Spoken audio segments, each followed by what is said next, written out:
एक गांव में एक लकड़हारा रहता था। वो बहुत गरीब था। लकड़ियां काटकर और उन्हें बेचकर अपना गुजारा किया करता था।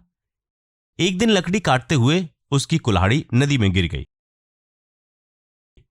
नदी बहुत गहरी थी, जिस वजह से वो नदी में नहीं जा सकता था। उसने अपनी कुल्हाड़ी को निकालने की बहुत कोशिश की, पर वो नहीं निकाल पाया। ये सब होने के बाद लकड़हारा दुखी होकर रोने लगा और वो दूसरी कुल्हाड़ी भी नहीं खरीद सकता था।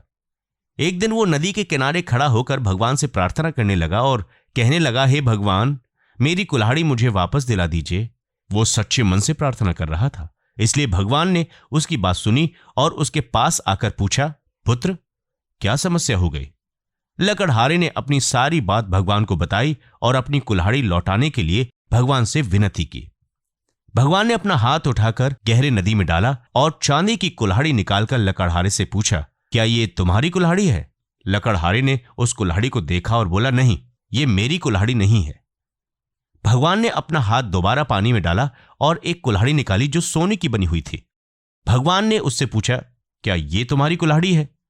लकड़हारे ने उस कुल्हाड़ी को अच्छी तरह देखा और बोला, नहीं भगवान, ये मेरी कुल्हाड़ी नहीं है।